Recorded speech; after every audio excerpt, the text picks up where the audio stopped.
શાંતિથી ચાલુ થઈ ગયું આવો આવો રાતે કોઈ બેહીએ વસ્તુ સમજતા નથી. તમને કહું છું, સાંભળો છો? એ કરું એક વાત કેવી છે, મૂકો હવે થોડી વાર ફોન. બોલ. તમને એવું નહીં થતું કે સવારે તમે ઓફિસ જતા રહો છો, પાછા આવીને 1 કલાકની અંદર ફ્રેશ થઈને પાછા તમે તમારા ભાઈબંધો જોડે, પછી પાછા કેફે ઉપર, કેફે થી પાછા સવારે આવો, 2-4 કલાક કેફે નડે છે મારું, બધું નડે છે મને. કેમ? તમને એટલી ખબર પડવી જોઈએ કે આપણા છોકરાઓ નાના છે, એને અત્યારે જ પ્રેમ આપવાનો ને સંસ્કાર આપવાનો ટાઈમ છે.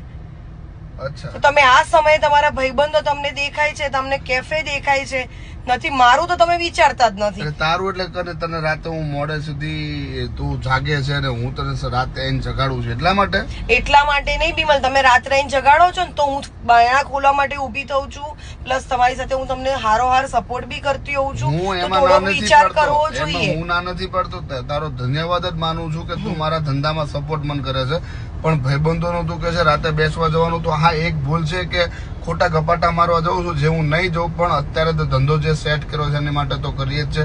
પણ જે ભાઈબંધોનું તું કહેશ ને, જયારે કોઈ ના આવે ને કામ, ત્યારે ભાઈબંધો કામ આવે. પણ એ વાત તારી સાચી છે કે પોતાની પત્નીને અને બાળકોને પૂરતો ટાઈમ આપવો જોઈએ. એ બદલ સોરી, અને તમે લોકો પણ ધ્યાન રાખજો, પત્નીને અને બાળકોને જરૂરથી ટાઈમ. આવી રીતે ઝઘડા થશે. બરાબર, કોમેન્ટ